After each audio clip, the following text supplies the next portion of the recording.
already been hot out there, but even hotter temperatures are expected with high humidity that carries us all the way into next week. Prepare for those weather impact alert days.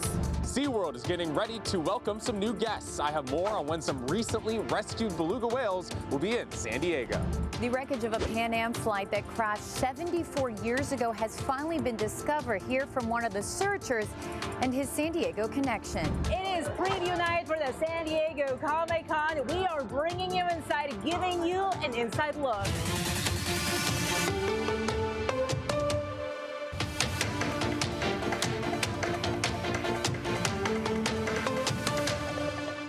We have breaking news out of San Diego's backcountry where firefighters are working right now to get a wildfire in Ramona under control.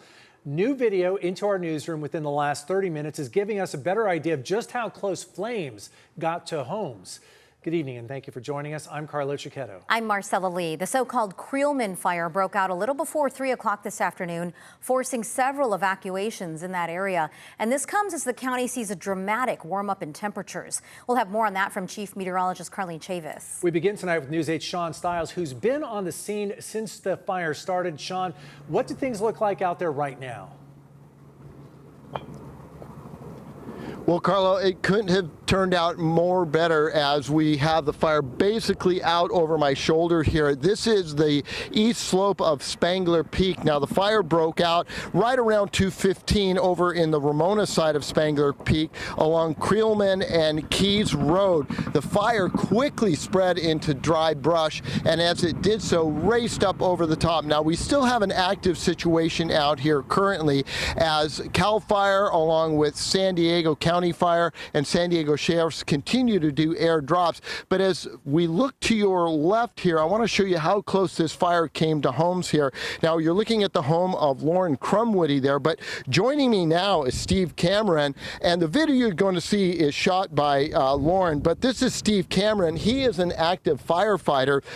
You are with Heartland Fire and Rescue. You called your friends, your son, you all came out, and you just happened to be home at the time, and you're an experienced firefighter. How dramatic were these flames, and describe what you saw when they started to come over the hill? Well, we saw the initial pulse point come off, which is an early fire activation that goes out to basically an app that you can get on Android and iPhone. And I saw early detection from pulse point that there was a brush fire starting on Creelman, which is just directly on the other side of the hill from my house. I walked in the backyard, I could already see a header popping up and over the mountain, and I knew we were going to be in for a long afternoon. Now, you described to me the intensity of the flames, and one of the words that you used, which I've used in many of descriptions of fires, it created its own weather. Tell us about how it came down through the choke point, and then what happened as that took place. All right, so the fire started to crest the hill, and it hits these little chimneys. And in these chimneys is the thickest brush from, obviously, the moisture accumulates in there. The brush grows huge, and it just basically had area ignition. The fire came up and over, it blew down that chimney, and the entire chimney basically area ignited.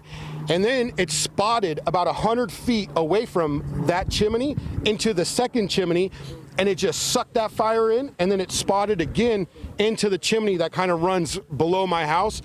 And all at one time, everything was just entirely ignited in a matter of minutes. You guys were out here fighting the flames, as you put them, pea hoses, you mean garden hoses, and at one point, one of your friends had to wet himself down. Tell us about how windy it got and how hot it got here within moments. As that fire area ignited this whole area, it was, 60 to 100 mile an hour winds in here. Blackout conditions, couldn't breathe, but we do have defensible fire space, which is huge. I have about 400 feet of defensible fire space. My buddy Kyle came in board shorts after swimming, saw that the fire was coming down the mountain. He came over in just board shorts, grabbed a garden hose, just started helping wet everything down. My son, his buddy Kirk, who was a hotshot, also knew what to do. They grabbed pea lines, and we couldn't evacuate. We had a fire truck in our driveway. It happened instant, and so we just decided to stay, prep everything, defend everything, and here we are. And so you use the term chimney. So a lot of folks at home think, well, you mean like a chimney where the flames go up. But in nature, describe what a chimney is and how the vegetation creates that chimney. So Mountains have little chimneys. They're like V's in the side of the mountain. And all the moisture goes down into that V, and the vegetation grows huge in these chimneys. And the heat just goes into these chimneys, and it just, as the heat rises, it area ignites everything. It preheats everything. And so everything just simultaneously combusts. And so these chimneys here, this chimney here, and this chimney here, it just went from one to one to one in minutes. And everything was on fire for a good half an hour, just massive fire lengths. So these vegetation areas are where the water runs down during the winter and accumulates. Plants grow much more in that area. You have much more fuel. And then when unfortunately a fire comes in, these areas ignite because you've got that heat settling in there. And once you get that flame to go in there, it's preheated, and then that just bursts into flames. Is that what you're describing? Yes. It spots ahead of itself. The fire's basically jumping. It's spotting. The wind is pushing embers. It spots ahead of itself hundreds, thousands of feet. And then that main fire sucks the oxygen of the next fire, and they burn together, and it just jumps, and it all just catches on fire at one time. Well, thank you so much for taking the time to talk to us, and you've got a great group of friends here. You know, this has been an incredible fire in that folks like Steve here were able to take care of this fire, and also that the firefighters, we had CAL FIRE, we had San Diego County Fire Sheriffs, we had Ramona Fire, all in a coordinated, almost orchestrated symphony of how they were attacking this fire. And that's why, at least at this point, from what I know, no structures were lost and no one was injured. So at this point, although it was a very dangerous fire, a good outcome from that. Remarkable video and context from that firefighter who lives in that neighborhood. Sean Stiles reporting for us. Great job. Thanks, Sean. So wonderful to see everything ended with no structures lost. All right, there was a big scare also in North San Diego County earlier today. A fast-moving wildfire triggered evacuation orders near Rainbow, but firefighters made a quick attack from the air and the ground, keeping this fire from getting out of control. You see the smoke there blowing in this camera check. At last check, that fire is holding at 35 acres, 5% contained. All evacuation orders and warnings have been lifted tonight. These fires come as the county bakes under soaring temperatures, and we hate to tell you, this is just the beginning. Yeah, Chief Meteorologist Carlene Chavis joins us early with a first look at what we can expect. Yeah, a whole lot of heat. But here's the thing, it's also going to be coupled with humidity, so that is going to make things very uncomfortable, especially right there along the coast. So let's go ahead and talk about the alerts that are in effect right now. It's a heat advisory across the inland valleys. It started at 10 a.m. this morning. It's anticipated to be even hotter than initially forecasted across the mountains, and so the mountains will now join the desert when it comes to the extreme heat warning. That's because of highs in the mid-90s to 102 below 6,500 feet. And as I mentioned, we also have a new addition, and that's going to be for the coast. So the coast is also going to feel uncomfortable as the heat advisory goes into effect starting at 10 a.m. tomorrow morning, and that is going to last along with the other heat alerts all the way until 8 p.m. on Monday. Overnight lows are going to be very limited when it does come to any relief, because you're going to have an increase in humidity out there, and then those overnight lows are also going to be running warmer than usual. But a main component when it does come to fire conditions out there right now is the fact that we have a lot of dry vegetation. We've had a lack of rainfall. We are in our dry period. We're also into fire season. We're going to continue to have that. When you're looking at the screen right now, you see a deficit, the biggest one for Ramona, for weather stations that we've been monitoring, and unfortunately it's close to about 3 inches. So a lot of dry vegetation, lack of rainfall, and these hot temperatures are not a good combo, and this is going to continue into the start of next week. We'll go ahead and take a look at your complete forecast coming up. Carlo. Thanks, Carlene. And as always, you can find an extended weather forecast on the CBS 8 app. You can stream it now for free.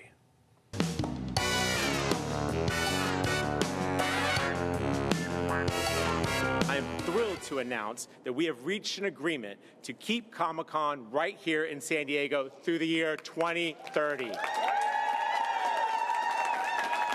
Some super news kicking off this year's Comic-Con, with Mayor Todd Gloria confirming one of pop culture's biggest events is here to stay in America's finest city for at least another 4 years. Now, the heat isn't stopping all the cosplayers from turning out in their best costumes this year. And attendees are already out in full force. It's preview night, already underway, starting just moments ago. News 8's Esmeralda Perez joins us live from outside the convention center. Esmeralda, what do things look like right now out there? Well, the countdown is almost over. That exhibit hall has just opened, and I want to show you the crowds that we are seeing right now. The buzz in full effect. This is an annual event that just brings everyone together from around the world to San Diego for this convention today. I met attendees who traveled from Monterey, Sacramento, and Tennessee. Now, I do want to mention that one of the booths open today is Mattel, featuring photo opportunities, panels, and so much more. Of course, that's just one of the many booths on the convention floor. Now, we asked attendees what they're most excited about this year. Take a listen. I am looking forward to see some really cool comic books. I'm really excited for going to all the Star Trek events. Star Trek. So, I'm really happy that they're theming a lot of stuff to Star Trek this time. We're going to be dressed up as lower decks crewmen, for the convention later on for some of the different meetups. And then they've got some good panels going on for the next season of Strange New Worlds. The first full day of Comic-Con is tomorrow, with doors opening at 9:30 a.m. All 4 days are sold out, and if you still need to pick up your badge, you could pick it up upstairs at the sales pavilions, with the doors opening at 8:30 in the morning. All right, you can feel the excitement out there. Esmeralda Perez reporting live. Thanks, Esmeralda. Do you remember back in the day? When we went out there and did a live dressed show? up? We were dressed up. Yeah, I think I was I'm a little jealous that we're stuck in here. I know. I was a Jedi, but I had the wrong colored lightsaber, so I was Oh, that's technically true. a Sith. I remember that. I know, you were like sending different mixed messages. Yes. I think but I was like Cat kind of me. Girl or Catwoman or something. I don't know, it was so long Maybe I ago. have to find the pictures. Was it Batgirl? Maybe, yeah, maybe. Our coverage continues in our next half hour. When News 8's Steve Price is going to share all of the free stuff you can do without having to step foot inside the convention center and without a badge. So that's pretty cool. There's a lot of fun to be had, and you can also check out our new special streaming on the CBS 8 app. From its very humble beginnings in a hotel basement to what it is now, a global cultural phenomenon, we take you inside the history of Comic-Con. Streaming now on the free CBS 8 app. 6 beluga whales rescued from a closed marine park in Canada have safely arrived at their new homes in the U.S., marking the first phase of a massive international rescue effort. News 8's Alex Cheney joins us now. Alex, some of those whales are going to be here in San Diego soon. Yeah, Marcella, that's right. They're calling it one of the biggest relocation efforts for beluga whales ever. SeaWorld confirmed to us earlier today that 3 of those beluga whales will soon make their home in San Diego. This video from the Shed Aquarium in Chicago shows how the whales made the journey in specialized cold water transport containers, traveling by truck and cargo plane, and then lifted into a new tank. Veterinarians and marine mammal specialists were with the whales every step of the way, monitoring their health during the trip. The 6 whales are just the first of 30 belugas that need to be relocated from marine land in Canada. SeaWorld San Diego confirms it will play a role in the rescue, telling News 8 it expects to receive up to 3 belugas in the near future.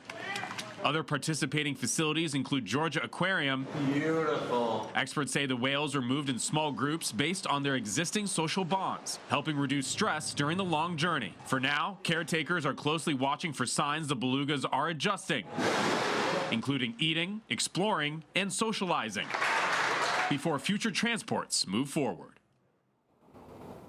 Now, SeaWorld did confirm to us that the whales are coming. However, they did not give us a specific date, just that they would be here in the next few months.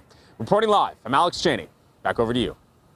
Thanks so much, Alex. All right, it's still July, but for one local school district, actually a couple, summer break is already over. Coming up, we'll tell you why some students returned to classrooms today. Plus, a new challenge for state workers as Governor Newsom holds firm on a return to office mandate. The problem people are encountering before stepping foot inside the office. And how state leaders are making it easier to make your wallet digital. Details after this.